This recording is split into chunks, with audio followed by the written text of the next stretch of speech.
Coming up on Arirang News. President Yoon nominates National Security Advisor Cho Tae-yong as the country's new intelligence agency chief.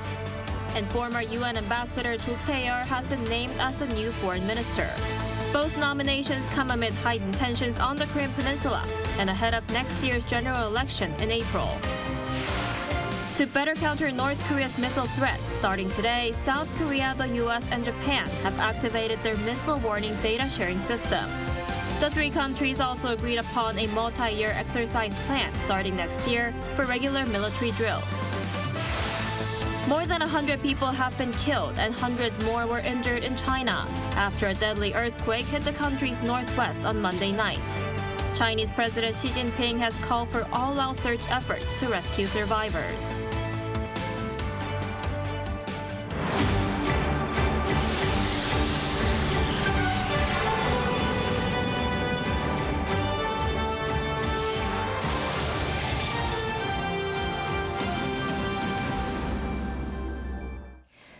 Good evening, it's 9 p.m. here in Seoul. Thank you for joining us on Arirang News. We start with a major reshuffle at diplomatic and national security posts. Current National Security Advisor Cho Tae-yong was nominated as the Intel Agency Chief, and former Ambassador to the UN Cho Tae-yeol was named as the new Foreign Minister. The presidential office has also decided to create a new position to better handle economic security issues. President Yoon has named current National Security Advisor Cho Tae-yong as the head of the country's intel agency. He will be filling the vacancy created after the National Intelligence Service Director Kim Kyu-hyun resigned last month. Cho, a veteran diplomat, joined the foreign ministry in 1980, and his career has mainly been focused on U.S. affairs and North Korean issues. Prior to becoming the National Security Advisor, he was the country's ambassador to the U.S. and served as the first deputy chief of the Presidential National Security Office during the Park Geun-hye administration. Cho said he is aware that the intel agency's role is to present accurate information at the right time to help the country make the right decisions. I'll make utmost efforts to make the National Intelligence Service becomes one of the best intel agencies in the world. And the former ambassador to the United Nations, Cho Tae-yeol, was nominated as the country's new foreign minister. Also a veteran diplomat, the presidential office explained that he has expertise in bilateral and multilateral diplomacy, especially in the field of economy and trade. After starting his career as a diplomat in 1979, he served as the ambassador to Spain and the chairman of the World Trade Organization Dispute Panel. Cho said he feels a heavy weight on his shoulders at a time of major geopolitical shifts, noting the intense competition between the U.S. and China and the Ukraine war. I will do my best to strengthen the foundation for national security and prosperity by expanding the nation's diplomatic position and our strategic space. The National Assembly will be holding confirmation hearings, but the president can effectively make the appointments since parliamentary approval for ministerial positions is not mandatory. Tuesday's nominations come amid escalating tensions on the Korean Peninsula and a cabinet reshuffle in recent weeks, with incumbent ministers and top secretaries leaving their posts to run for parliament next April. As for the new National Security Advisor, a senior presidential official said the nominee will be announced after further reviews. Amid global supply chain risks, the official also said the presidential office will create a new position of a third deputy national security advisor to handle economic security issues. Currently, the first deputy advisor handles foreign policy issues, while the second deputy is in charge of national defense. South Korea, the U.S., and Japan have activated a new system to share warning data on North Korean missiles. Sharing data about such provocations had been limited to during exercises, but now warning information can be shared around the clock. Our defense correspondent Choi Min-jung has the details. South Korea, the U.S., and Japan on Tuesday launched a warning information sharing system for North Korean missiles. The Defense Ministry said the system has been established to detect and evaluate missiles launched in real time so that they could ensure the safety of citizens and improve related capabilities. We expect that today's achievements will further enhance a new era of trilateral security cooperation. The three countries will continue to strengthen trilateral cooperation to ensure peace and stability in the Indo-Pacific region, including on the Korean Peninsula and beyond. The three countries are now able to share data on a missile's presumed launch site, flight path, and landing site. On top of that, warning data is now shared around the clock. Previously, data sharing on North Korean missiles had been limited to during exercises. Information used to be shared temporarily and partially during general training. But now, South Korea, the US, and Japan operate a new system that allows them to share North Korea's missile warning information 24 hours a day. The Defense Ministry and experts say that the sharing system will further strengthen the military's response posture and capabilities by allowing South Korea to quickly obtain more accurate information. It is meaningful that the American early warning satellites can detect stress in advance within 7 to 9 seconds after liftoff. It takes 3 to 6 minutes for a missile attack from North Korea to South Korea. However, if it is detected within 7 to 9 seconds, it can be intercepted more quickly and accurately. Seoul, Washington, and Tokyo have also approved a multi-year exercise plan. Starting next year, they will regularize military drills and carry out exercises in line with growing provocations from Pyongyang. The leaders of the three countries had decided to establish a multi-year exercise plan at the Camp David summit in August and agreed upon the need for the warning data sharing system at a trilateral summit held in November last year. Choi Min-jung, Arirang News. North Korea has formally acknowledged this testing of a Hwasong-18 solid-fuel intercontinental ballistic missile yesterday, as it sends a direct message towards Washington. Our North Korean affairs correspondent Kim Jong-sil reports. North Korea made it official that what it fired on Monday morning was indeed the Hwasong-18 solid-fuel intercontinental ballistic missile. The North State-run Korean Central News Agency reported on Tuesday that the launch was conducted under a grave situation where the anti-North Korean military threat by what it called hostile forces is getting more blatant and dangerous even towards the end of the year. Pyongyang wants to say that it has the upper hand when it comes to military matters on the Korean peninsula. In particular, the Hwasong-18 is an ICBM, so the fact that Kim Jong-un was there might be aimed at sending some kind of message to the US. Photos released by Pyongyang showed Kim with his daughter Jue at the launch site, who stayed close to her father throughout. The KCNA reported that Kim Jong-un said the launch demonstrates what action and option North Korea is ready to take if, quote, Washington makes a wrong decision. What you're looking at is the Hwasong-18 being carried by a transporter erector launcher or TEL in a tunnel. Experts said this suggests that Pyongyang's missiles can be hidden inside tunnels and can be launched at any time. What's important to note this time is that the launch took place in Pyongyang. It's important to note that there are facilities like the tunnels near Pyongyang that are designed to fit a Hwasong-18. The expert added that these launcher vehicles make the missiles harder to detect and intercept. A South Korean Unification Ministry official told reporters on Tuesday that Pyongyang tries to justify its nuclear and missile development plans by shamelessly blaming the South Korea-US alliance while repeatedly ignoring UN Security Council resolutions. Kim Jong-sil, Arirang News. And regarding that latest ICBM launch, President Yoon today warned that the provocations will only inflict more pain on the regime itself. He also took the opportunity at a cabinet meeting to address key issues in and out of the country. Our presidential office correspondent Kim Do-yeon has more. A firm message by President Yoon Suk-yeol to North Korea on Tuesday following its launching of intercontinental and short-range ballistic missiles in the past 2 days. 북한 정권은 자신들의 이러한 도발이 오히려 스스로에게 더 큰 고통으로 돌아올 것이라는 것을 깨닫게 될 것입니다. The comment came as he opened a cabinet meeting where he also said that North's actions were a significant and serious challenge to the security of the Korean peninsula and the world. He also said the launch provided an opportunity to check if the sharing of real-time missile warning data between South Korea, the US, and Japan works. This was set up back in November 2022 when the leaders of the three countries met in Phnom Penh. In addition, he said with the nuclear consultative group meeting last week in Washington, the construction of a unified extended deterrence system between South Korea and the U.S. has come within reach.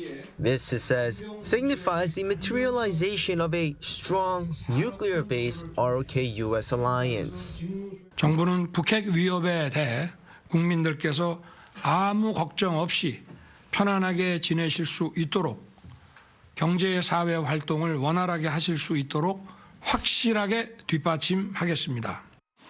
He also took time to look back into his state visit to the Netherlands last week. He cited the new, quote, chip alliance with the Netherlands as the Dutch chip-making equipment company ASML holds key technology for semiconductor production. Just for semiconductor cooperation, the two countries signed 6 MOUs. President Yoon told the cabinet that the chip alliance implies sharing sensitive information and technology and jointly nurturing talent. The Netherlands recognizes us as a semiconductor ally, and both domestically and globally, attention is being paid to the semiconductor alliance between our two countries. But he said cooperation isn't limited to this industry and that bilateral cooperation will be deepened in clean energy, science, and agriculture. In the meantime, he also urged the relevant ministries to follow up on the newly passed Supply Chain Stabilization Act. He said to thoroughly prepare for the prompt operation of the early warning system and supply chain risk management system as per the new law. He added that the weaponization of resources and fragmentation of supply chains represent the biggest challenges faced by the global economy. Kim Do-yeon, Arirang News. Also on North Korea's recent ballistic missile launches, the United Nations Security Council will hold a meeting at UN headquarters in New York on Tuesday local time.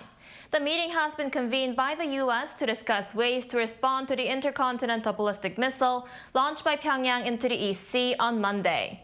South Korea will also participate in the meeting to condemn the missile launches as an interested party, though it is not a current member of the Council. In the meantime, South Korea, the U.S., and Japan held a high-level consultative meeting on Tuesday to address North Korea's illegal cyber activities. South Korea's Deputy National Security Advisor In Sung-hwan, along with his American and Japanese counterparts Ann Neuberger and Keiichi Ichigawa, participated in the meeting. The three shared their assessment of North Korea's cryptocurrency thefts and attacking organizations and agreed to enhance trilateral cooperation to counter Pyongyang's illegal activities in the IT sector. The working group was launched last month as a follow-up to an agreement reached during the trilateral summit at Camp David in August.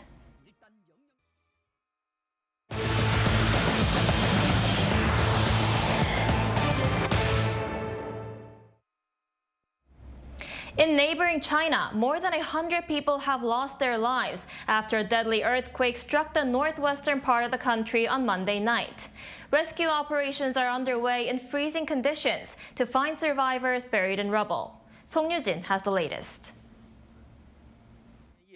At least 118 people have died and hundreds left injured after an earthquake hit China's northwest Gansu province on Monday. According to the province's emergency management department, 105 deaths were confirmed as of Tuesday morning.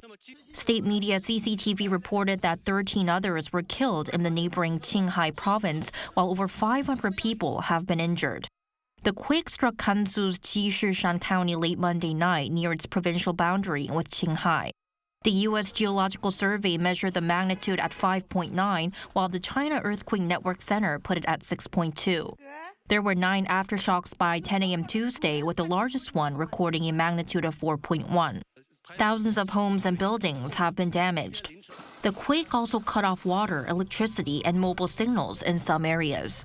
In response, Chinese President Xi Jinping has called for all-out search and rescue efforts, with more than 4,000 firefighters, soldiers, and police officers having been dispatched to the affected regions. The Provincial Earthquake Relief Headquarters Office coordinated with the Provincial Bureau of Grain and Material Reserves to transport the first batch of emergency supplies to the disaster areas. Rescue workers are rushing to find survivors trapped under rubble, with concerns mounting over the bitter winter cold. Overnight temperatures in the area ranged from -9 to -15 degrees Celsius. We will fully mobilize medical resources throughout the province and go all out to carry out medical treatment, psychological counseling, epidemic prevention, water quality testing, and publicity, guidance, and education. Earthquakes have become somewhat common in mountainous regions of western China. Last September, more than 70 people were killed in a magnitude 6.8 earthquake that hit the southwestern province of Sichuan. 송유진, Arirang News. Over in the Middle East, following latest talks between U.S. Defense Chief Lloyd Austin and Israeli officials in Tel Aviv, Israel could gradually transition to a new phase of its offensive in Gaza, meaning more precise targeting of Hamas rather than widespread bombing. Jong-un has the latest. U.S. Secretary of Defense Lloyd Austin and Israeli Defense Minister Yoav Gallant held a joint news conference in Tel Aviv on Monday to discuss the current state of military operations in the region. Gallant stated the Israel Defense Forces will gradually transition to the next phase of its operations in Gaza, in which the local population would likely be able to first return to the north of the coastal strip. Austin highlighted the importance of reducing harm to civilians, adding that protecting Palestinian civilians in Gaza was both a moral duty and a strategic imperative. And we also have some great thoughts about how to transition from high-intensity operations to a lower intensity and more surgical operations. In turn, Gallant stated Israel's intent to continue its operations at varying levels of intensity, depending on the regional situation.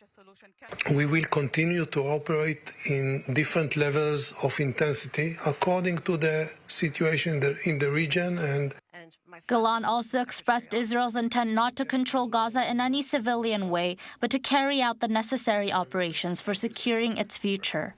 Austin was the latest among the Biden administration to visit Israel since the unprecedented October 7th attack on Israel by the Palestinian militant group. Washington, Israel's closest ally, has provided intense military and diplomatic cover for the war in Gaza. U.S. President Joe Biden, however, warned last week that Israel was losing international support because of its indiscriminate bombing. The humanitarian situation in Gaza is dire. Nearly 19,500 people have been killed by Israeli military action in Gaza since October 7th, and more than 52,000 wounded, according to the Hamas-controlled Ministry of Health. The UN stated that much of northern Gaza has been decimated by airstrikes, and more than 80% of the enclave's population has been displaced. Jong-un, Arirang News. In the Vatican, the Catholic Church has endorsed blessings for same-sex couples, provided they are not part of regular church rituals. Though the doctrine regarding marriage does not change, this is seen as a tangible shift in policy. Choi Soo-young explains. Catholic priests will now be able to bless same-sex couples.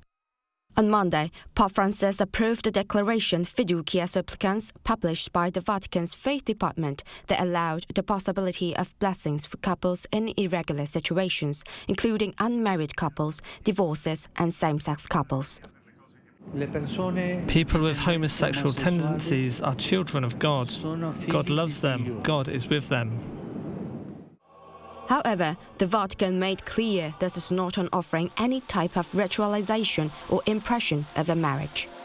The document stated that the blessing must never be given in regular ritual ceremonies, including the sacrament of marriage, mass, or a civil union, nor can it be given in connection with them.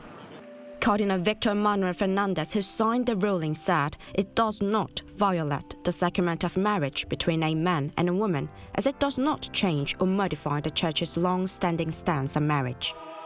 But for the first time in the Catholic Church's history, the Vatican has opened itself to same-sex couples. It follows the Pope's continued commitment to reform and indicates a change from the Vatican's position in 2021 when it refused to bless same-sex unions.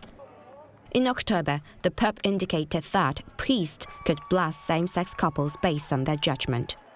However, conservative cardinals sought clarification on whether such blessings aligned with Catholic teachings. The Pope responded by emphasizing that marriage is exclusively between a man and a woman, and rituals implying in any other way should be avoided.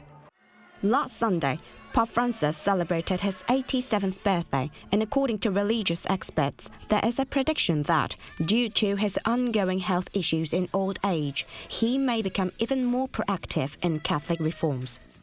Choi Soo-hyung, Arirang News. In the United States, the New York Police Department has, for the first time in its 178-year history, appointed a Korean American as an inspector. According to South Korea's Yonhap news agency on Tuesday, the NYPD has internally decided to promote Deputy Inspector Jong-un from the Queens Metropolitan District. A promotion ceremony is scheduled for this Friday. Her career began in 1998 when she became the first Korean female officer appointed to the NYPD. More adults in South Korea are drinking and smoking. That's according to the latest data from the Korea Disease Control and Prevention Agency. In the annual community health survey released on Tuesday, 20.3% of the respondents said they were cigarette smokers, up 1 percentage point from the year before. Those who said they consumed alcohol at least once a month in the past year reached 58%, an increase of 0.3 percentage points. Both figures have been on the rise for 2 straight years. The report surveyed 230,000 adults across the country from mid-May to the end of July.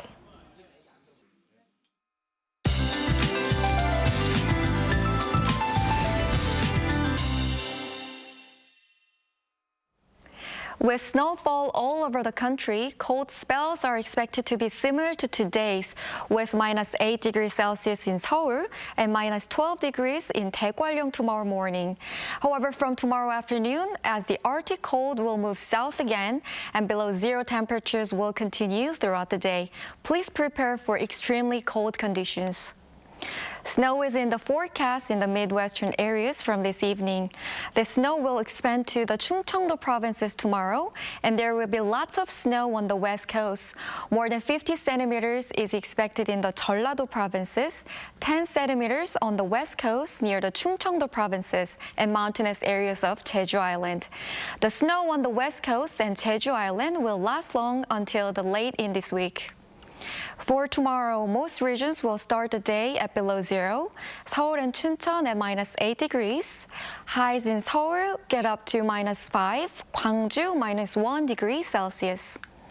The coldest temperatures of this winter are waiting on Thursday. Seoul will plunge to -15 degrees Celsius. That's all for Korea. Here are the weather conditions around the world.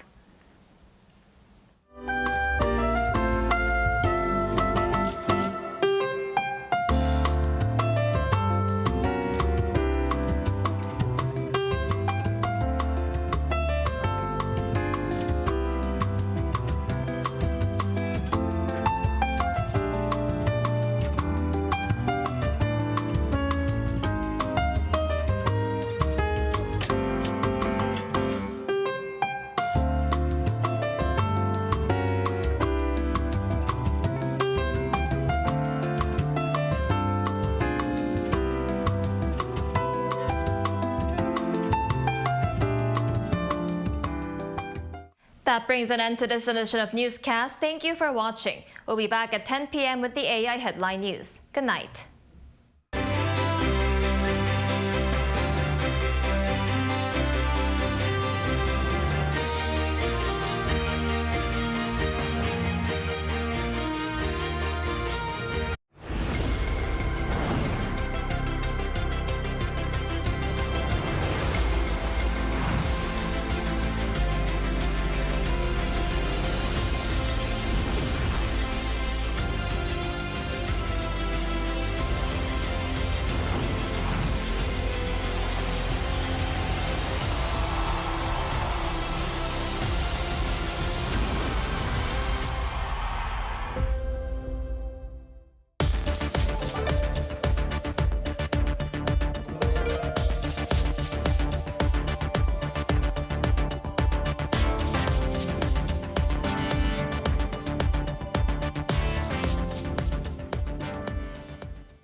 The Roundtable looks at the present and future of